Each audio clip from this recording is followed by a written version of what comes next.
accords entre les deux pays qui sont en train d'être finalisés. Retour au pays, direction la province de l'Ituri où la jeunesse du territoire d'Aru est appelée à soutenir les institutions de la République et à s'opposer à tout mouvement visant à déstabiliser cette province sous siège, appel lancé par la communauté Kakwa. Junior Selemani nous en dit un peu plus. Récit en audience ce lundi 7 avril 2025 par le vice-gouverneur policier, le commissaire divisionnaire principal, Raoussi Chaloui, au gouvernorat de l'Ituri. La communauté, quoi par le biais de son président, Abounia et environ, Nissimo David, affirme avoir abordé des questions sociales, de développement et autres avec le deuxième citoyen de la province. Parmi les problèmes lui posés, il y a eu le cas d'arrestation de jeunes gens de la communauté. Nous avons plaidé auprès de son excellence pour qu'il intervienne, pour que les innocents soient libérés et qu'il va librement à leurs occupations. Il nous a rassuré qu'il va s'impliquer, même si la justice est indépendante, mais il va vouloir aussi savoir concernant ces dossiers d'arrestation. Ils sont une trentaine. Occasion pour cette communauté d'appeler les Ituriens à consolider le plan de développement et la culture du vivre ensemble. Toutes les autres communautés ituriennes et celles qui ont choisi l'Ituri comme une deuxième province, de copier l'exemple des communautés d'Aru qui vivent en paix malgré que le problème ne manque pas, mais savent résoudre leurs problèmes de bonne manière. De même, solidaires de la communauté Kakwa, conduit par leur chef de la chefferie, souhaite voir la jeunesse de l'Ituri en général et celle du territoire d'Aru en particulier collaborer avec les services de sécurité pour mettre hors d'état de nuire les ennemis de la République. Ce chef coutumier du territoire d'Aru plaide auprès du gouvernement afin que l'IMER soit faite sur la disparition du chef Lokoudou Nélemabe Vincent II, chef de la chefferie de Kakwa, Ima, en territoire de Faradji, dans le Haut-Ouéli. Nous sommes indignés parce que notre frère, mon collègue, le chef de chefferie de Kakwa, Ima, il y a 2 semaines qu'il est arrivé pour une raison qui n'est pas encore connue. Alors nous voulons aussi connaître de quoi le chef est arrêté. Nous aurions aussi été informés. D'une province à l'autre, au Kassai, plus précisément dans le territoire de Moueka, le secrétaire général de l'UDPS a délimité une mission de sensibilisation sur les enjeux sécuritaires. Alain Bikaï pour plus de détails.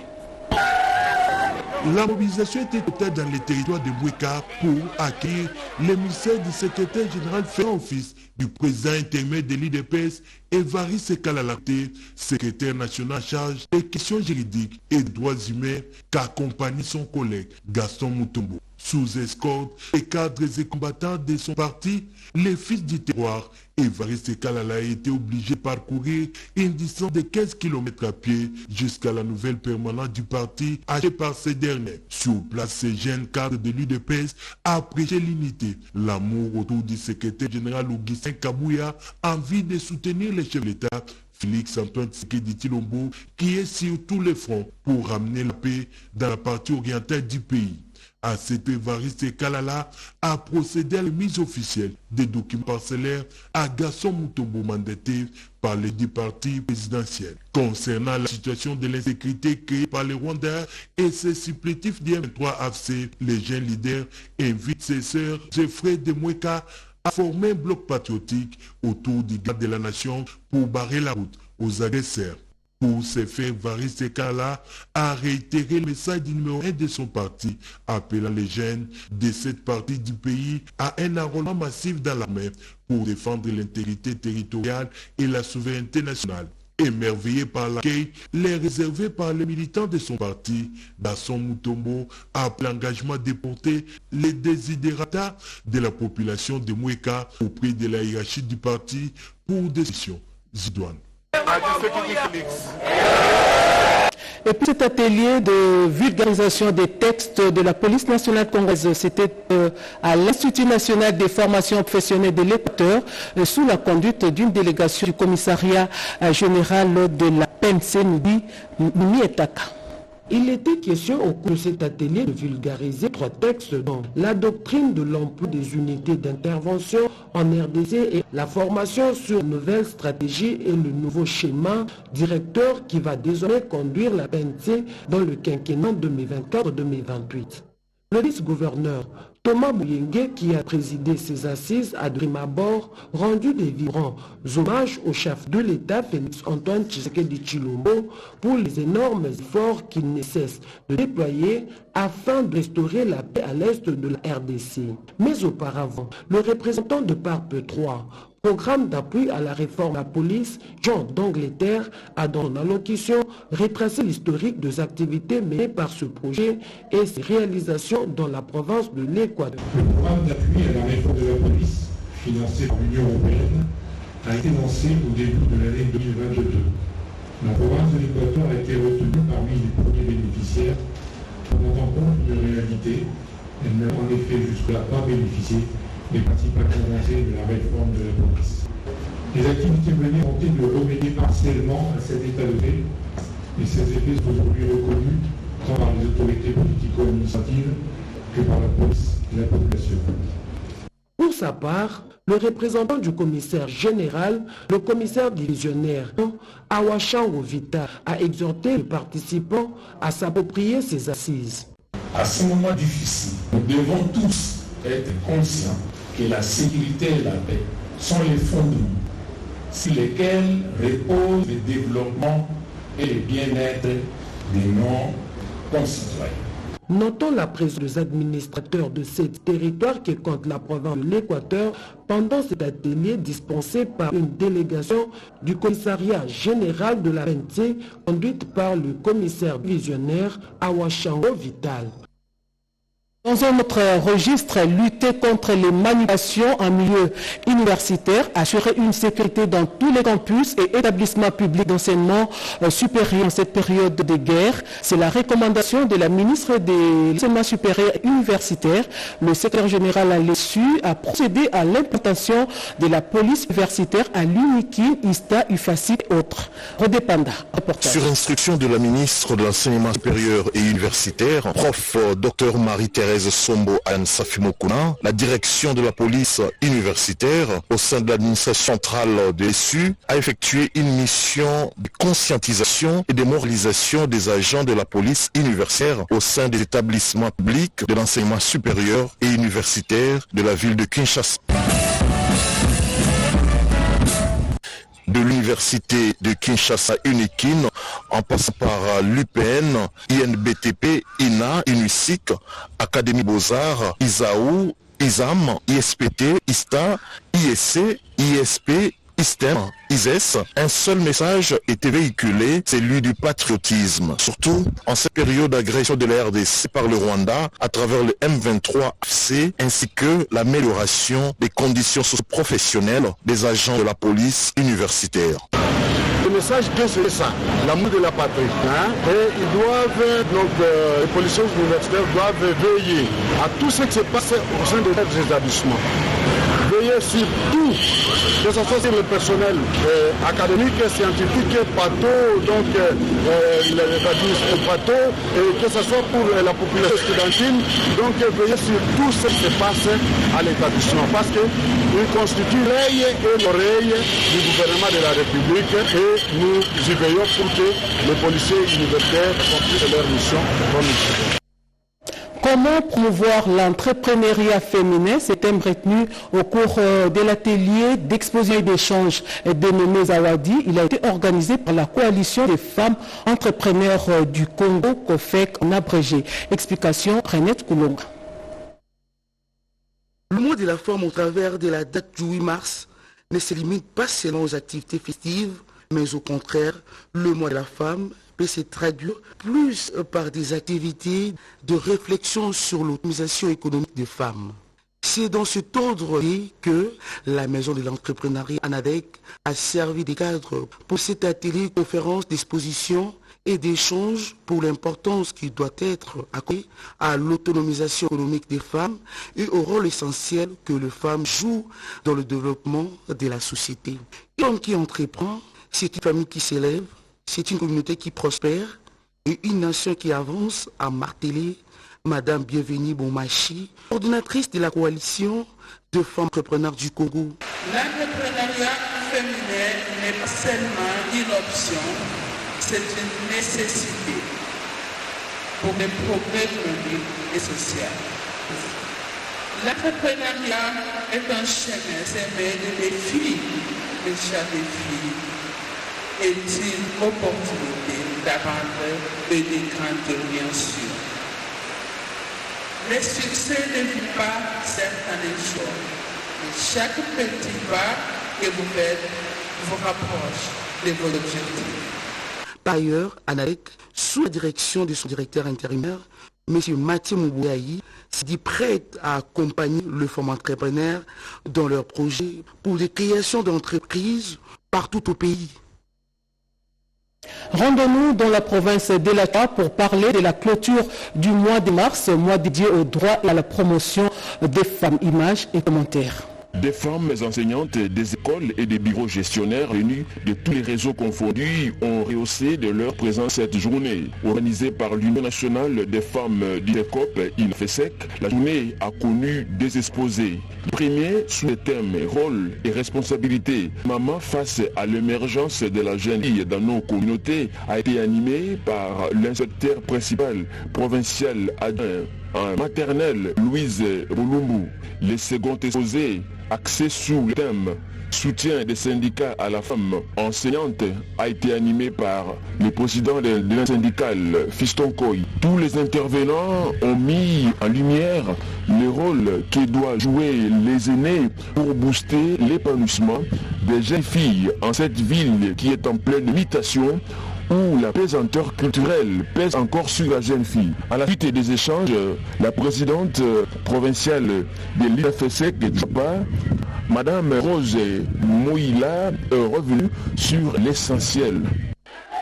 Autrefois, la femme était marginalisée. Donc la femme était pour la population, utilisée comme un objet chez l'homme.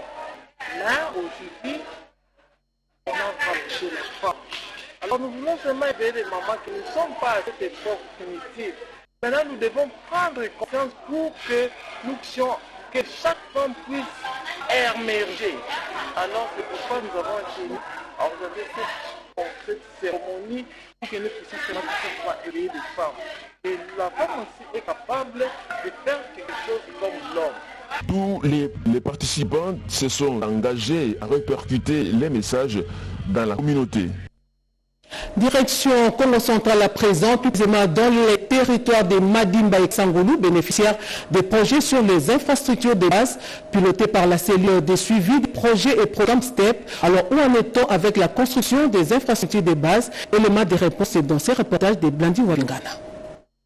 C'est dans le cadre du projet visant l'amélioration des conditions de vie de la population et son accès aux services sociaux de base que la matrice de la cellule de suivi des projets et programmes STIP a effectué une descente dans le territoire de Kasangulu et de Madimba, dans le Congo central, où il a eu des échanges avec le gouvernement de cette province. Nous sommes en supervision d'un projet qui s'appelle le projet STEP. C'est un projet vraiment du domaine social. Et dans le cadre de ces projets, il y a différentes activités qui sont en train d'être accomplies en ce moment dans la province du Congo central. Donc voilà pourquoi nous sommes venus voir le gouverneur pour lui parler de ces projets-là et aussi faire un peu le tour de la question de beaucoup d'autres secteurs, l'agriculture, l'électricité. Comme vous savez, il y a un grand projet qui est en préparation, les projets INGA. José Miakokila s'est rendu compte de l'état d'avancement des chantiers en construction de quelques infrastructures de base qui seront livrées dans les prochains jours dans cette partie du territoire national. Il s'agit notamment de l'Institut Nyanga, Kukonga, à Kisantou, ainsi que du centre de santé de Madimba, au chef-lieu qui porte le même nom. En passant, la coordinatrice du projet STIP a profité de l'occasion pour visiter également le barrage d'Inga 1 et 2 en compagnie des experts de la Banque mondiale où elle a reçu quelques explications sur le fonctionnement du barrage. Santé, lutter contre les épidémies aux établissements scolaires, c'est l'essentiel de cette journée de réflexion sur le lavage de mains, journée organisée par la direction de l'hygiène et salubrité publique avec l'appui de l'UNICEF. Chalokoloba, Anastasie Doumbou, reportage.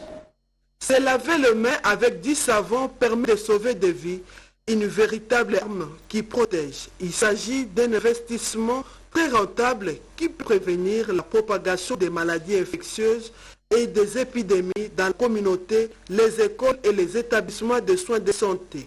C'est le fait que nous vivons beaucoup d'épidémies. Lorsqu'il y a Ebola, on vous dit mesure barrière, c'est laver les mains. Lorsqu'il y a Covid, laver les mains. Maintenant que nous avons Mpox, laver les mains. Donc en fait, c'est une chanson qui revient. C'est une chanson. C'est pas tout le monde qui se lave les mains qui respecte cette mesure barrière, alors que c'est une mesure salvatrice. Mais malheureusement, très peu appliqué ça et là. Chacun là où il est peut voir, là où il travaille. Quelle est la situation du lavage des mains? La plupart des cas, par épidémie, on met des stations de lavage des mains. Mais une fois l'épidémie terminée, on oublie le lavage des mains. Alors donc, nous avons constaté que c'est la lenteur. Et quand on y va lentement et qu'on veut y aller vite maintenant, il faut accélérer. Et donc c'est comme ça que nous avons fait venir les collègues, les partenaires qui travaillent avec nous dans les secteurs WOSH, hygiène et assainissement, pour qu'on puisse réfléchir ensemble. Qu'est-ce qui fait que les choses ne puissent pas marcher et qu'est-ce que nous devons faire pour faire marcher les choses. Financée par l'UNICEF, cette activité riche en partage d'expériences, des échanges et des présentations, une façon pour les prestataires qui s'engagent à accélérer les services de lavage de mains, de démontrer le préalable à la communauté afin de s'approprier de cette notion élémentaire. Parlons religion avec ce culte d'action de grâce organisé dans le Mandombele d'État, c'est dans ces reportages. Au cours d'un culte d'action de grâce organisé pour la Constance, l'orateur du jour, l'évêque Ato Mambondo Ani, a tiré son message de l'épître de Saint Paul aux Éphésiens au chapitre 4, message axé sur l'appel de serviteur Dieu. Nous avions prêché précisément sur comment se conduire, comment se comporter quand vous avez reçu l'appel de Dieu. Comment doit se comporter un homme de Dieu, un homme appelé par Dieu. La Bible nous exhorte au travers de l'apôtre Paul qui nous a exhorté en disant que nous devons nous conduire avec humilité. Mais nous n'avons pas le monopole de la vérité, homme de Dieu. Nous devons nous conduire dans la simplicité, la douceur et la patience. Un homme de Dieu qui est appelé de Dieu, sincèrement appelé de Dieu, ne peut pas être émerveillé. Il a ensuite procédé à l'installation proprement dite des membres du bureau provincial d'église du réveil au Congo malien de RC en cycle, composé de 9 personnes, dont l'évêque Atio Mambondo Ani, président, et l'apôtre évêque Onozi Bongolomboka, vice-président. Là, nous sommes à Inongo.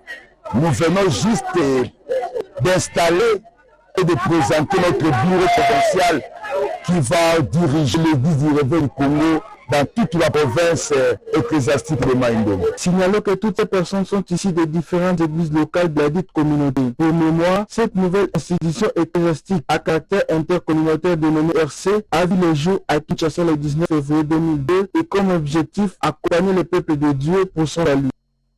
On passe à la revue de presse à présent, une sélection et commentaires de Pendolo Demazou.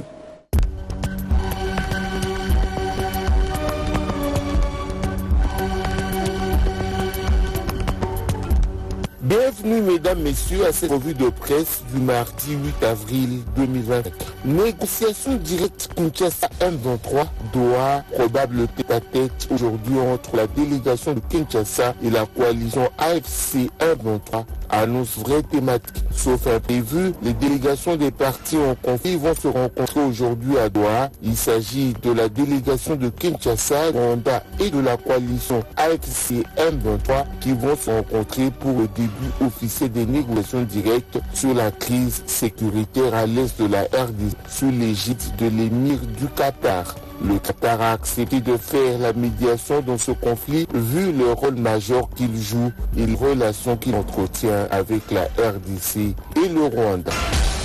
Guerre d'agression rwandaise dans l'est de la RDC, l'ONU débloque 750 000 $ pour contenir la flambée de choléra au Nord Kivu, rapport opinion info.cd. Face à la recrudescence alarmante du choléra dans la province du Nord Kivu, le CERF, Fonds central d'intervention pour l'urgence humanitaire des Nations Unies, a alloué 750 000 $ pour renforcer la riposte. Ce financement destiné à l'UNICEF, à l'OMS et à leurs partenaires vise à améliorer l'accès à l'eau potable, aux services d'assainissement et d'hygiène, ainsi qu'à garantir des soins d'eau aux populations affectées.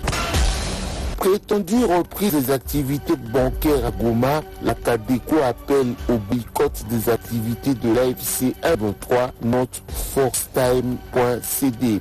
Depuis ville de Goma, Corneille Nangaa, chef de rebelle de l'Alliance Fleuve Congo, a annoncé avec pompe la reprise des activités bancaires le lundi 7 avril à travers la réouverture de la Caisse générale d'épargne du Congo. Réagissant à chaud à cette annonce, la direction générale de cette entreprise de la RDC qui gère des caisses d'épargne précise que la prétendue reprise des activités à Goma est non seulement illégale mais constitue également une menace directe pour la sécurité financière de ses clients et pour l'intégralité de son institution. Elle appelle sa clientèle à boycotter toute activité liée aux rebelles de l'AFC 123. Mongala, un policier et un enfant trouvent la mort dans une altercation entre clients et la police. Titre RTNC.cd. Un policier et un enfant ont trouvé la mort, l'un par balle perdue, l'autre par des coups. Les installations de la coopérative d'épargne Téléma, agence de l'Issala, ont été brûlées. Tel est le bilan des échauffourées enregistrées le 7 avril 2025 entre les clients de cette institution financière et la police nationale congolaise qui tentait de rétablir l'ordre alors que les clients étaient en colère. Selon les témoins, les clients de cette coopérative sont venus réclamer leur argent, constatant l'inactivité de la coopérative depuis plus d'un mois dû à la faillite. Faites cette édition au nom de tous ceux qui nous ont aidés à vous la présenter. Nous vous disons merci de la suivi. Merci pour votre confiance et fidélité à la télévision nationale congolaise. Excellente suite des programmes sur la RTNC. Surtout prenez soin de vous car chaque jour est une vie.